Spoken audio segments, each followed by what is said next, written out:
What real life animal What do you you guys think looks the most like a Pokemon?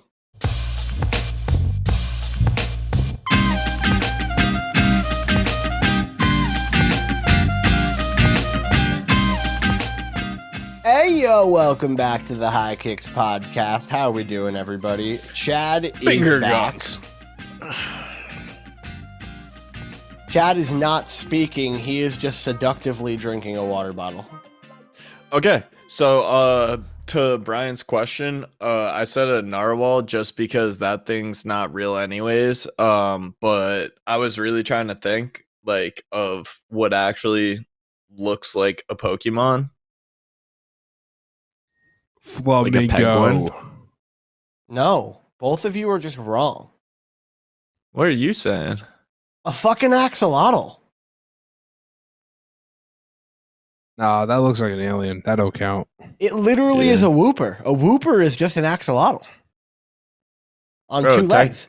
It's a Technically bipedal fucking- axolotl. Okay, hold on. We're going by technicality here. Yo, No, I just- a Bidoof no, is a Pokemon. beaver. Sorry, You know don't what? get- I'm gonna say don't- a no, hold beaver on, now. hold on, hold on. Bidoof. I'm Fuck gonna- you. I'm Like, gonna- are we really I'm gonna gonna- after this? I'm gonna retract that statement and just say that an axolotl looks weird as shit, and they look most like a Pokemon.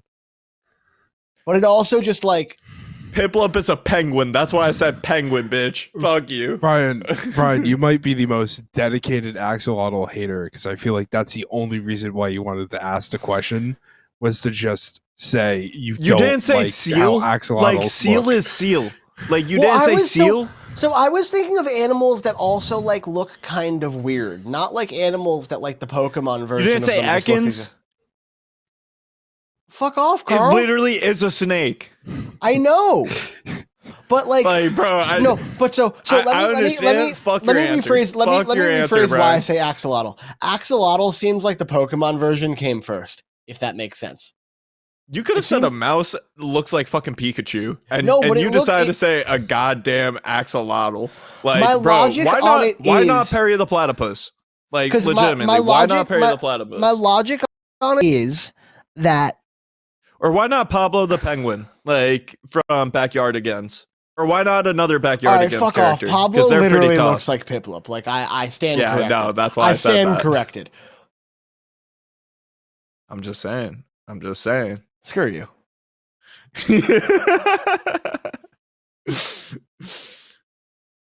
Go die in a ditch. Flamingo.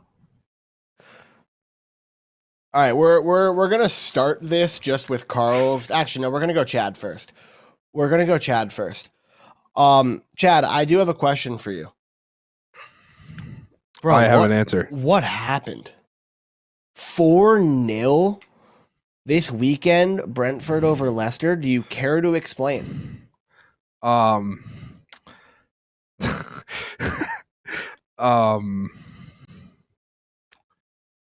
how do I?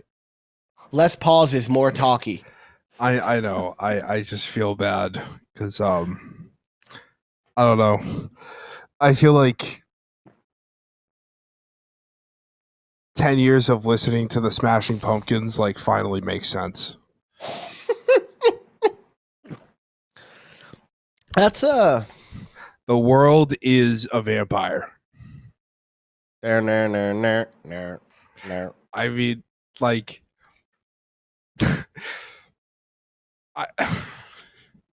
No, this team just sucks ass, bro. Like, I don't know. Go look at put the lineup up.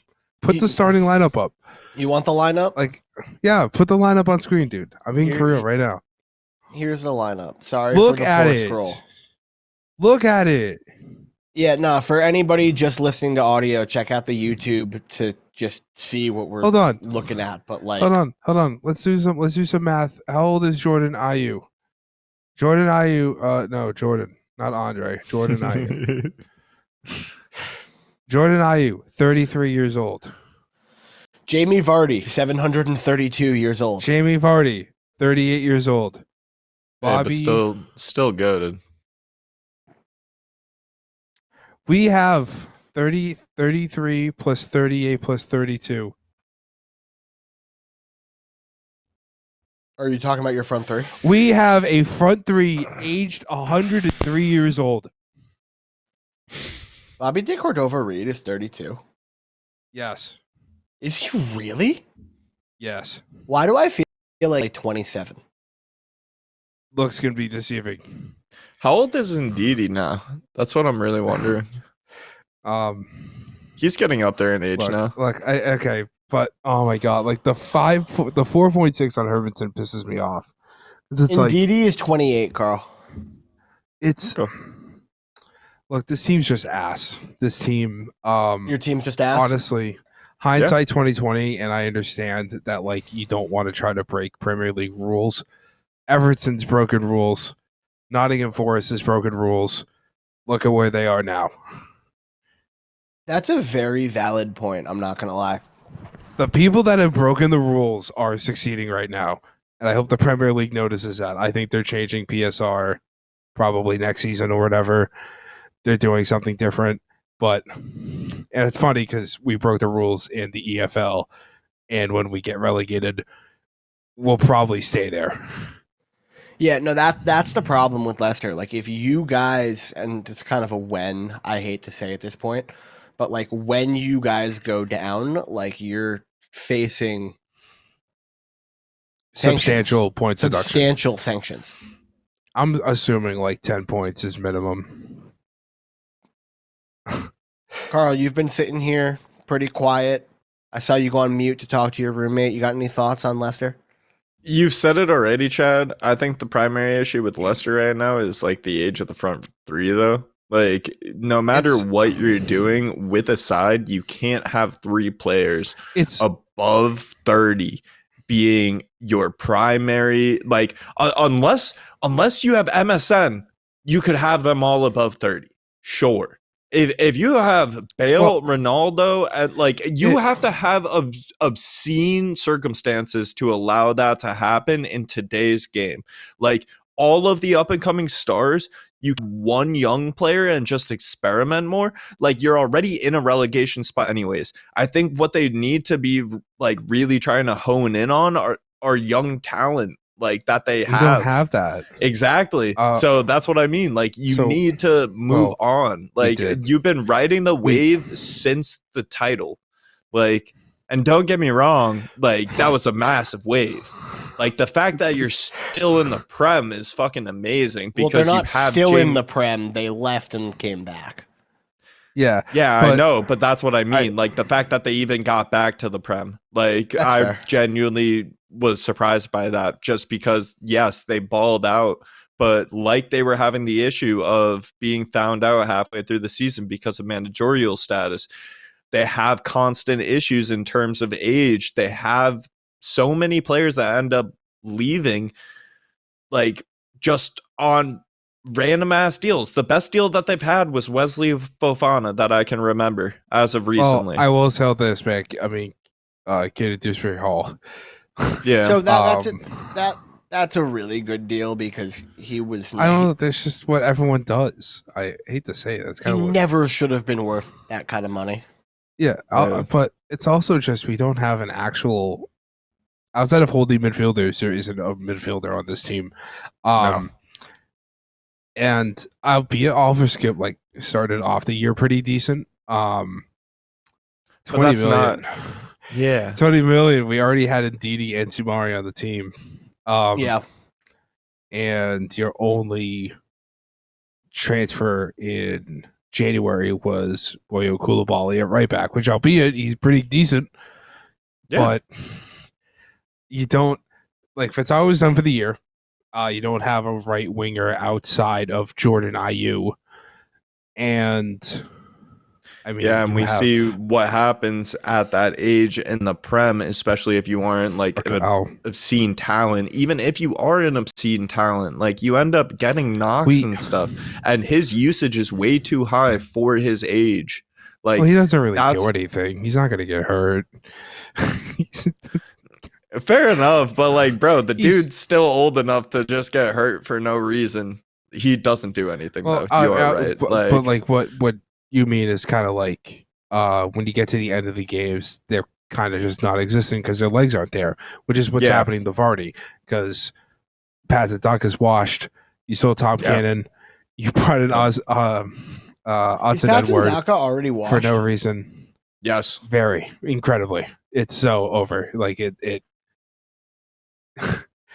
God, I remember like Liverpool I know. signed him, or Liverpool was interested in him, not signed him, and then I was Like, bro, really- there was a sprinkle. There was a sprinkle of existence for him, and then it was off the map.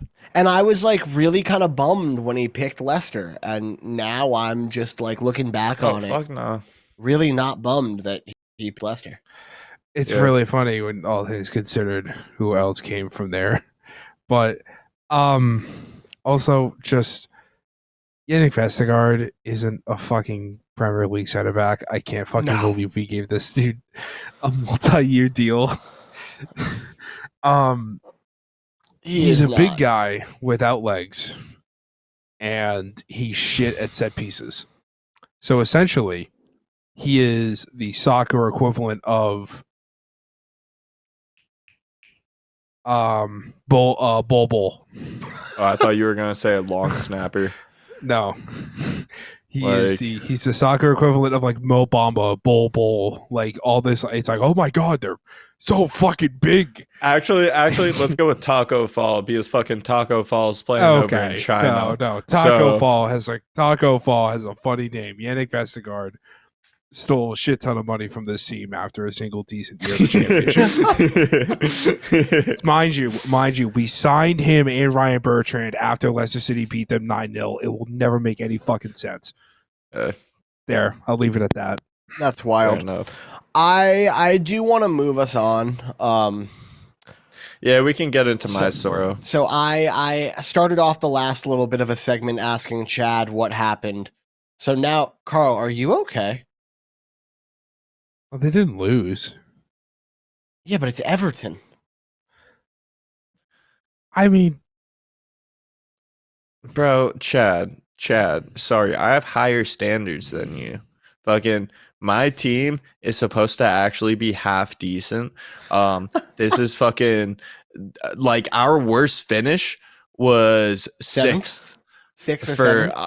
it was I mean- sixth. It was sixth. It was fucking sixth. It was sixth. Do you need me to say 6 more times?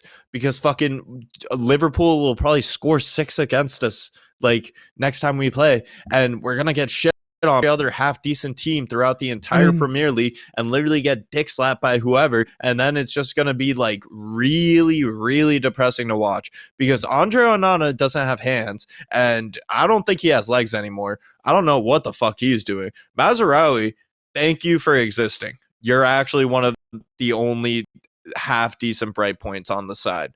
Mateus de Ligt, get the fuck off the pitch. What happened to Ajax? Leave. Harry, I don't want to go in on you right now. So Don't make me do it. can I go in on Harry real quick? Casemiro is literally a fucking pharaoh. He is literally already in the fucking tomb, and we decided to play him. I don't understand. Dorgu, all right, whatever. He doesn't know what feet are yet. Like he's still Who? learning. Who'd you say? Dorgu. Who's Dorgu? I'm looking at that right now in the lineup. I see who's that. Patrick Dorgu. He's literally Dude, that just a is young so- dude. Like Jesus he exists. I'm pretty sure we signed him. Like I'm pretty sure that is a signing by Almiron. No He just disrespect. I've sounds- never heard of him. I've Oh, never heard of that's- him either. He exists. Like that's what I mean. Like it's nothing crazy. Ugarte scoring a fucking goal for us and actually like being a bright point is a scary thing. Why the fuck does that dude have the ball? Enough said. Nah, Bruno Fernandez literally now like Okay, looks like a I mean- Lamborghini in a parking Wait. garage. full of Wait. Ford. Dallo. Yeah. Thank you. You've been there for us. Okay. You're consistent. You're one of the only consistent players on Man U because you don't give a shit. Like even in your best games, you're still gonna play mid. Who are you talking about? So- Hello? Yeah. He's solid. He's not like he's consistently average. yeah. Like I wouldn't say he's like crazy above. I wouldn't say he's below. But he's the only person who's fucking consistent. Bruno, Thank you. Keep in mind, by the way, that you spent 80 million on Højlund. Shut the fuck up. Bruno, thank you. You are I mean, you are a savior yeah. for so many years now. Yeah. Thank God we got rid of Rashford, but my God, fucking Xerxes and Højlund can litter it. So, Oh my God, their numbers, bro. Mute me real quick. They're wild. That enough said. 2 strikers, those numbers, enough said. trash I will cans. say this. What's up, Chad? I mean, it's if you look at okay, I understand like you guys have spent a shit ton of money to like have this team. You kind of like look at it on paper. You're like, yes, this was an even game.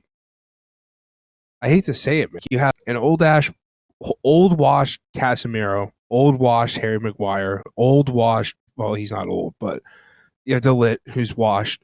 Like, and you have a Højlund and Xerxes 1-2 that's like as Bad as they come. consistently inconsistent as Marcus Rashford, facing like a pretty decent Everton team. I mean, Tarkowski and Brandtweith have had a good job this year.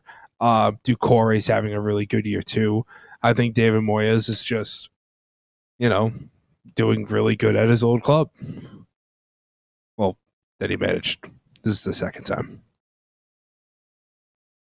Cheeto Obi Martin, though, like he's the one bright point that I'm really hoping really starts to show out.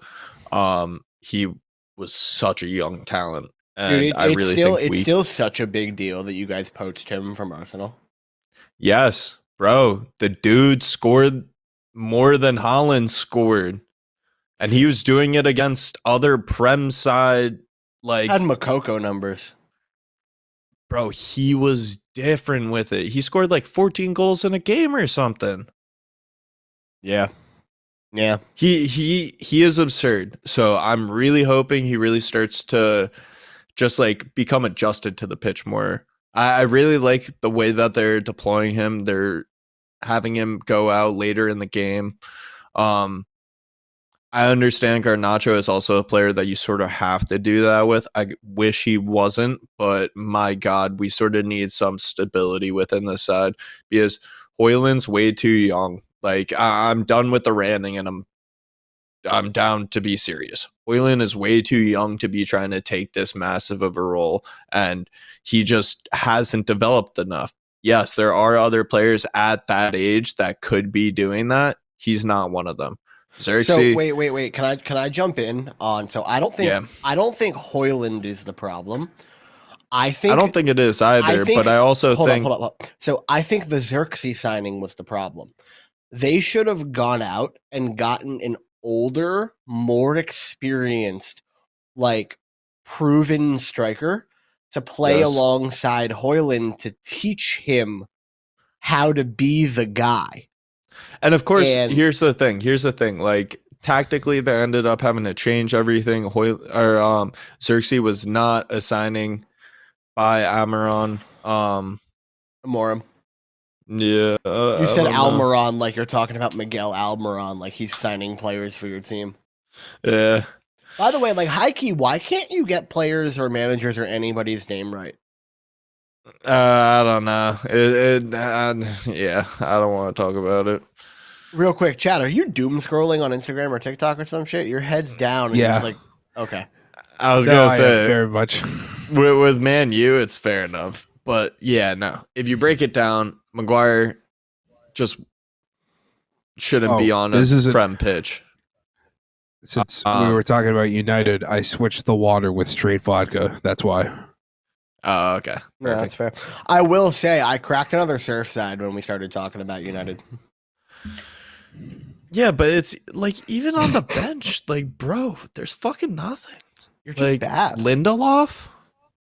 Like Christian Eriksen? Bro, the dude died. Okay, can we talk about a good team? We get it, bro. You guys have sucked. You guys have sucked for 15 billion years.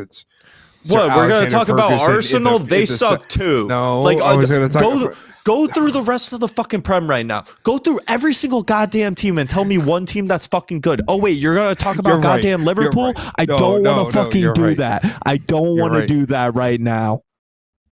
You're right. Everyone in this league sucks. We should stop talking about it.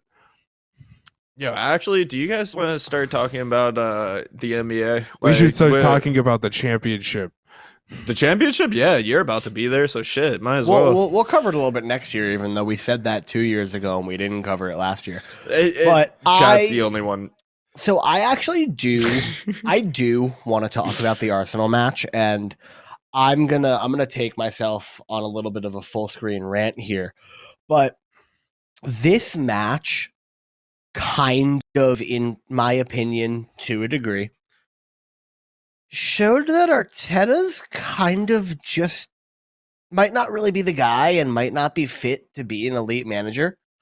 I saw some kind of stat, and I'm going to verify this real quick by looking at the table. But West Ham have conceded something along the lines of 47 goals in the Premier League this season, and only 4 of them came from crosses. And the side that Arteta set up to play against West Ham was a side that was designed to play along the wing and feed crosses into Marino, who scored 2 crosses against Leicester. So he went in with a tactical idea of scoring crosses against a team that doesn't allow goals off of crosses, and that is just poor management. Like, honestly. All right, I'm gonna interrupt you. Shout out. I'm actually for Arsenal real quick, because let me break this down for you. I know you're going to talk about the injuries. I know you're going to talk about whatever. Yeah, but bro, what is Marino gonna do against a fucking 5-back? No, it's not what is Marino gonna do. It's the team is good at defending crosses. Don't set up your squad to play the cross. Bro, I'm gonna be honest. I understand that. I understand exactly what you're saying to me. As an elite manager, something that I will say Yes. a Pep, something that a Klopp, Yes. something that an Ancelotti, an old school Mourinho does is they will put a different player up there. They will move things around even if it's unorthodox, because they will try and change up the tactics to attack the team they are playing against. And yes, so you know what they're going to do, probably starting next game? What? Move Calafiori to striker, because they talked about that. And honestly, he's going to be better than goddamn Trossard, Mourinho, and that's not whoever. a bad. So that's not a bad call. So- but why didn't they do something like that? I just think the idea of I understand. playing for the cross against a team that can defend crosses really well is stupid. I think genuinely in this lineup, though, like when you break it down in terms of players who you're going to expect some sort of like play out of where they can actually create their own shots on the pitch, of these players that they had in their starting 11, their front 3 are not literally like Trossard, maybe on a very good day, but you have to expect that. But I understand that. But you have pull up a youth Odegaard striker and Calafiori. But pull up a youth striker. Pull up. So I understand it, but you're Arsenal. Yeah, you have an academy. I understand exactly what you have mean. all of this. Whatever. You should not be designing your game plan around your opponent's best defensive tactic. It's kind of like, and I don't mean to bring this into American football real quick, but it's kind of like, I think this is becoming a Lions situation where they literally are just getting fucked by injuries. It comes down to, I don't think it's that, because they have a full academy. They have whatever. I understand it's West Ham. You don't want to dip into your academy, but it's just a tactical setup thing for me. It's like if the Eagles had gone into the Super Bowl against the Chiefs, being like, we're just going to run the ball down their throats. They were one of the best run defenses Bro, in the it would have NFL. fucking worked though. It would have worked. It might not have. The Chiefs shut down a bunch of other running backs. My point is that good managers and good coaches adapt to their opponents. And in this match, I understand that Arteta didn't have a big pool of players to pick from, but he didn't adapt the way that he should have. You're thinking just tactically that he should have done that. I'm trying to think of the way that he was trying to implement the players that he actually had at his disposal. I understand exactly what you mean. I think he should have been more creative. Yeah. I also think here's the thing. In terms of the creative players on the pitch, you literally have Odegaard. No, I don't mean creative players. I think he should have been more creative with the lineup. I think I understand. It makes me think when you play that lineup that you want me to go through. No, hold on. Let me finish. You want me to go through their bench though, real quick? No, but it's not their bench. Just let me finish this. It makes me think when you play that lineup against West Ham that they spent their week's training sessions prepping for crosses and prepping for scoring that kind of goal because that's the lineup that you're playing. So it makes me think their entire preparation for the game was wrong. It's not just the lineup that was played. The lineup that is played dictates how you prepared for the week, and it prepared to cross the ball for 90 minutes against the best cross defensive team in the Premier League. I'm standing on my. You started Mikel Merino at fucking striker, and my point is they shouldn't have. Yeah, I'm in total agreement with you. I just think it's a situation where you end up getting fucked. And I don't anything to completely fault this Arsenal side for this. I think them bottling the title and not still being Arsenal in the race and everything. I'm faulting Arteta. We are so close, gentlemen. I agree with Arteta being a part of the side, though. I genuinely think he is a decent manager. I think he's a decent manager, but I don't think he's a perennial title-winning, Champions League-winning, Premier League manager that Arsenal are looking for. I don't think he's the guy. And this is a stark change from the thoughts I've had on this podcast over the last couple of years. But this game in particular makes me think that he set his team up to fail. For failure. Yeah. And I understand what you... I would have rather seen him try some out-of-pocket, wild, crazy shit. With Calafiori at striker and everything. Especially because this was a must-win game. And I agree with you. He went in, played it safe, played a tactic that wasn't going to work. Chad is conducting this conversation like a symphony. He hasn't said a word in like 7 minutes. But I also feel like the issue with the situation is that I just hate Chad conducting. It confused the fuck out of me. Chad is raising his hand. Yeah. I've been literally trying to say we are so close. We are millimeters away from figuring this out. He is trying to play his team as if nothing is wrong. Yes. He is trying to play like he has Bukayo Saka out there. He hasn't adapted my brother to in fucking shit. Christ. He hasn't changed the team. The team has gotten poopier at their best quality, which is wings, and now are dealing with Sterling, Iwaniri, and motherfucker, I just heard we are going to put Calafiori at striker. That is they were talking about that for fucking the past 3 weeks. I'm going to say this though. But this is the bailout. This is kind of Mikel Arteta's only break is that his only option might be putting Calafiori at striker. It is. That's the only break he gets. It's one of those things that they've been injured. I understand what you guys mean. They've been injured for so long. What he's been doing hasn't been working during their injury spell for so long. Change it up and try something new. I understand, but bro, you got let's put it this way.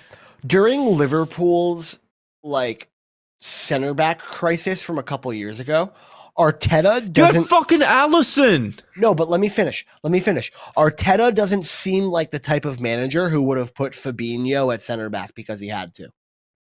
That's what I'm noticing. He doesn't look like, and I know Marino is not a striker, so he is playing somebody at a position, but he look like he's reassessing his players and doing what's overall best for the side. It looks like he's trying to do what's best for his play style. Oh, he converted Timber into into only a right back when like he used to play like center back and be really solid with it. Like I really liked what he's been capable of. So I'm gonna like, jump down your throat on that one real quick because of course he converted Timber to a right back, and if Saliba or Gabriel go down, they might move Timber inside. But they also converted Ben White because their other center backs are better. Well, yeah. You want Timber on the pitch, but like he's not playing center back, so he's. But it's also the fact that like they were capable of doing that tactically, and it actually works out for them. Like it just so happens that right now, due to injury and everything, I understand what you guys are saying. I'm just trying to be devil's advocate for Arsenal because, like, in this situation, I understand with your devil's advocate, and I'm not trying. Like he's a good manager. But, yeah, exactly. That's where I'm at. Like this issue, he's not. I'm trying to say that like people. He isn't in the upper echelon. You aren't saying he's like the Flicks, the Peps, the spells like this. The spells like this make me think that if Arsenal are going to win a Premier League under Arteta, somebody has to bottle it. They're not going to win it. Somebody's going to bottle it. If that makes sense. He doesn't seem I agree like, with that, though. He doesn't seem like... So he's bottled enough titles as a manager. It just doesn't seem like his tactical acumen's there. He's brilliant. That's the thing. His tactics, like you guys are saying, are constantly built on like his starters. So when like he's exactly not able to adapt. Yeah, but we see this issue time and time again, especially with that left wing position. Saka, even though he's had knocks, like he isn't as injury consistent as my guy Saka plays right wing. Martinelli. Being the more consistent of injuries, because Martinelli literally ends up getting a knock like every other week. Like you never honestly know when he's going to play, and you end up seeing that hole having to be filled by like the most random players week in and week out. It's also like I'm not gonna glaze my own manager, but I am right now. Like, and this we could use. No, you have currently the best fucking manager in the world because he came into a system and is doing this. So hold on. Do not discredit other managers in the world. Arne Slot is not the best manager in the world. He's the best in form. He's the best in form. He came into an incredible situation and has maximized it. He's not the best manager in the world. He's great, but part of what I'm trying to say is I have noticed Liverpool play a little bit differently depending on their opponent, and I don't necessarily see that with Arsenal. I don't see the adaptation, and that worries me. Yeah, and it's not like I ended up saying the Lions earlier because I was making a reference to the NFL in terms of the way that they were constantly injured going into the playoffs. But also a thing about the Lions in their play is that they were constantly trying to put up points. They were constantly trying to score. They were constantly being a threat no matter what. This Arsenal side has not looked like a threat for the past like 2 months. All right, Chad is pushing his fingers together like a supervillain, so I'm going to let him interject real quick, and then we're going to jump into Liverpool City before we get out of here. I was about to say, because like Chelsea suck. Brighton exist. Tottenham, fuck you. Well, I was just going to interject by saying Mikel Arteta doesn't have the balls to put candy corn in the Halloween basket. That is such an accurate take. Arteta is the kind of dude to give fucking apples to kids on Halloween. So yeah. Like that would I'm gonna be be improvising honest. though. He would give candy apples. He wouldn't give candy apples. He would give real apples with razor blades in them. No. Because he kills the Carl. hopes of children. No, he's the kind of guy to give you like candied nuts. I still like my candy corn analogy the most. That's fair. I feel like he would give you like loose change. Before we talk about like the only team that seems to be having fun in the Premier League, shout out to Arsenal for celebrating beating last place Southampton. You mean Chelsea? I mean Chelsea. Sorry. Whatever. Celebrating that they beat last place Southampton like they won the Prem? Yes. I understand. Yeah. Celebrate it.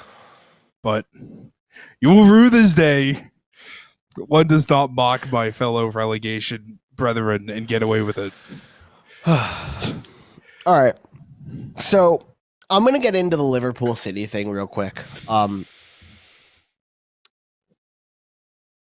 going to win the damn league. Yeah, like what the fuck is there to get into? You guys dicked them. City held the ball and wondered what to do with it, and then you guys were like, "Hey, we'll show you how to score real quick."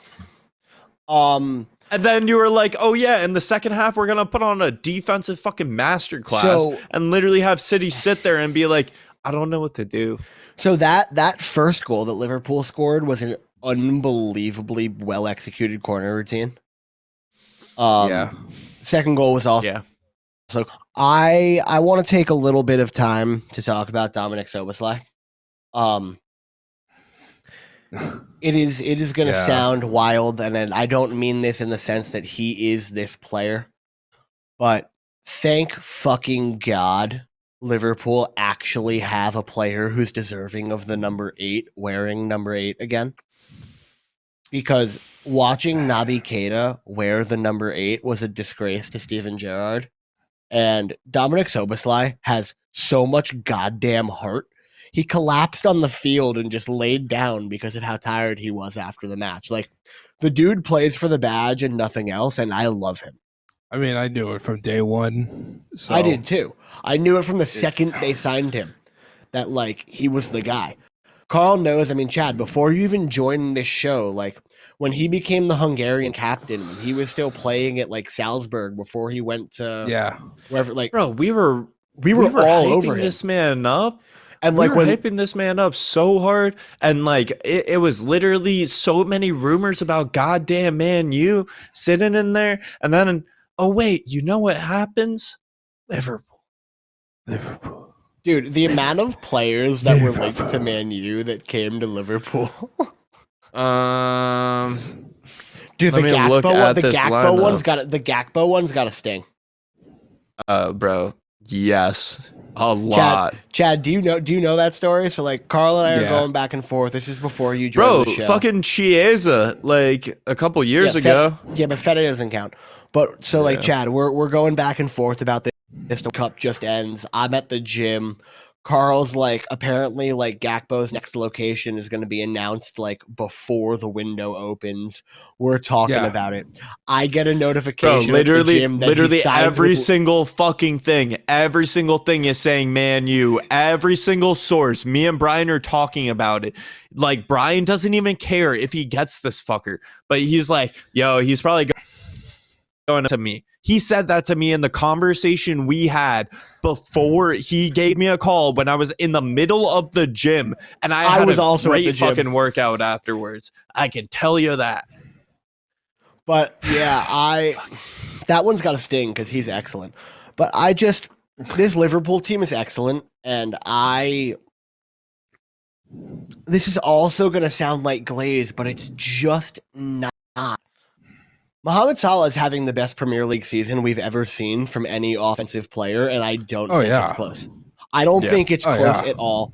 I made a video today basically saying that if you think Hazard is better than Salah, you're a nostalgia merchant. And people are coming at me like, Hazard could take over a game in a way that Salah couldn't. Like, do you watch ball? Bro, I was about to doing it. Conversation. Me and Brian already had this conversation. The thing that Salah can do that Hazard can't, and I'll finally say it because people are just like they can't think about this at all. Salah can work off of the ball, and he can literally sit there, get a random assist, and just bang one in from anywhere. If he's in the box, he's a threat. Salah Hazard, also he needs the ball. He needs to build up the play. He needs to create the finesse. He needs to do what he has to do. I'm being Chad playing the mystical flute. So I also want to jump in real quick, and it kind of comes down to this. I don't know if people are going to agree with this, but this is kind of the easiest way that I can think of it in my mind. People were afraid when Eden Hazard got the ball. People are afraid to allow Mo Salah to get the ball. You weren't scared of Eden Hazard if he was standing in the corner of the box by the byline or by the touchline. He was just standing there. You are of Mo. Like, I'm not gonna lie, I love that Eden Hazard seasons. I love him. Where He's great. He was coming like third in the Ballon d'Or race. Like, I loved him as a player. Like, it was amazing. I really thought he was going to do something on Real. Like, I really hoped him the best.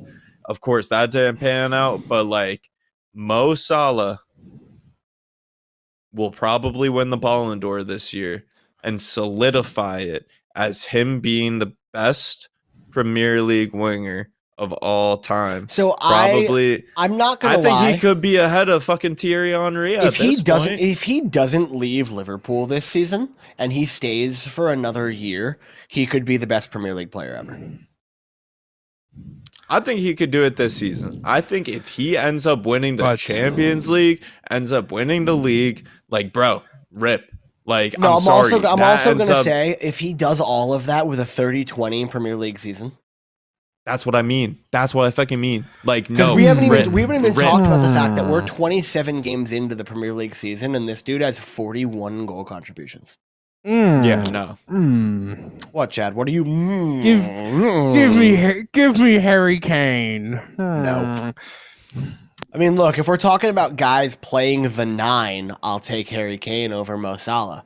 But no, he plays in a real tournament. I wouldn't take fucking Harry Kane. Shut up, Jimmy Carragher. I like Harry Kane. No, I saw Harry Kane score a hat trick in person, and I will literally still sit here and tell you that, like, Harry Kane mid. Like, I don't. So like, I disagree with that. It's like a goal merchant. No, it's not a goal merchant. Harry Kane is not exceptional at everything. He's strongly above average at everything. And that's what makes him so great. Well, some guys are a 10 in this category and a 6 in this category and a 4 in this category. I think that's false. What do you mean? I think Jamie Carragher has a 4. I think his fucking shot, like the power that he has on let me rephrase that. He's a striker. Ability, he's got a striker in his poaching. I'm saying outside of everything that typical strikers are great at, he's like an I think he's a world-class goal poacher. I think, and it's not to knock. I think Haaland's a world-class goal poacher. Exactly. I think Harry Kane is a world-class striker. Harry Kane's passing, his creation, his positioning, I do think he has another game very similar to the way that, like, Benzema does overall. But I'm not saying that. Like, I think what the glaring issue with Harry Kane is that he isn't someone to break down a play. Like, he can body someone off and really, like, sort of hold the ball off and try to play a ball in, but afterwards, like, he's not someone to, like, really kill someone one-on-one. Like, he's not someone who can, like, break down the defense sort of way. Hold on. He can break down a defense like crazy with his passing and his vision. He is a striker. That's why. But he's a striker. He's not a winger. He's not supposed to be able to dribble like that. I am talking about a complete player in terms of having one-on-one capabilities. So he's the most complete striker in terms of all aspects of the game on the planet, and I will die on that hill. Right now, he's the most complete in terms of vision, in terms of passing, in terms of defending, in link up, in terms of finishing, in terms of poaching. I think you could say Lewandowski, but he's got more of it than Lua right now. Lua's a better finisher and a better like pure finisher and striker and whatever. He's a pure finisher. Yeah, yes, that's what I mean. Like Kane's Lua's a better pure finisher. Chad is just smiling. Bro, you got to get more comfortable interrupting us. It's been like 2 years of you on this damn show.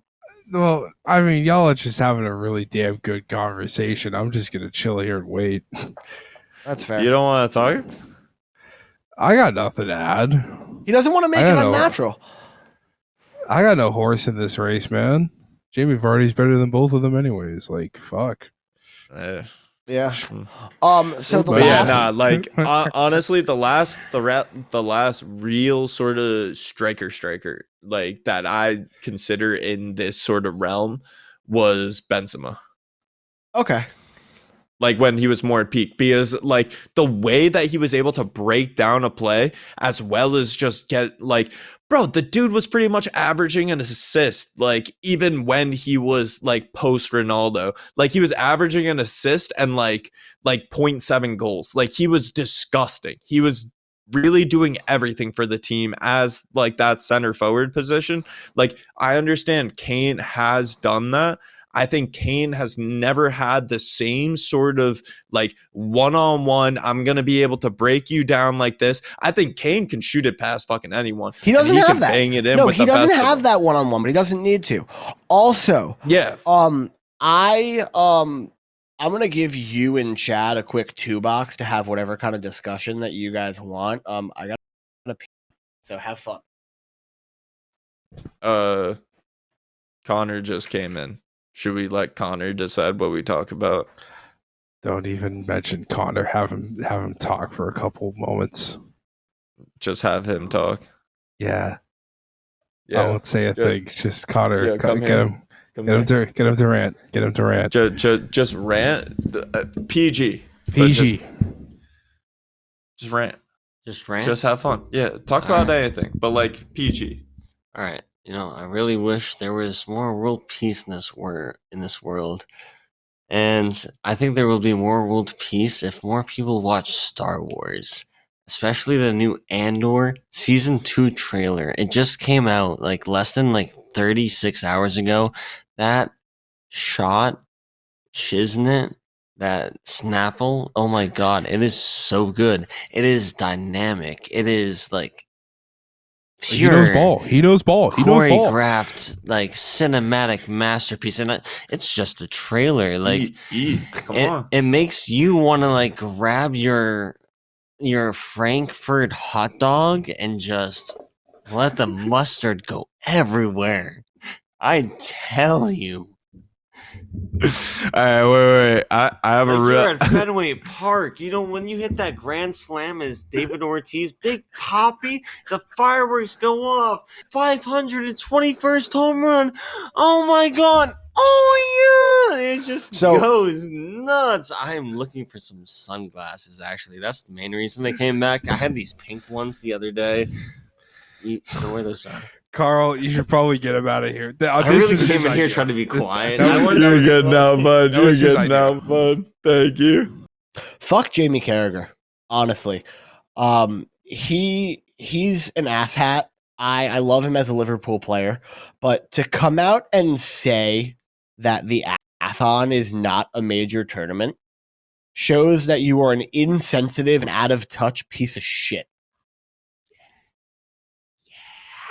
Yeah. And the fact that somebody tried to save him and give him the opportunity to say that that's not what he meant, and he doubled down. It's a major fucking tournament. The Africa Cup of Nations is huge, and I understand, maybe historically African nations haven't gotten super far in the World Cup. That does not mean that winning your continental competition isn't a big damn deal. England has as many World Cups as Equatorial Guinea does. I rest my case. That's not true. It's not true at all. That's not true at all. Since Equatorial Guinea became a country. There we go. All right, that's probably true. It is true. That's what I meant. Yeah. But so I think the takeaways that we have from this episode before we get out of here is Fuck Jamie Carragher. Fuck Jamie Carragher. I'm getting relegated. Liverpool's winning the Prem. Leicester's getting relegated. Liverpool's winning the Prem. Manchester United suck. And for all of my new hockey fans out here, Rangers suck. Flyers swallow. We'll catch you guys next week. Peace. Fuck you, Brian. I get to go work at the McDonald's in the Pentagon. Woo!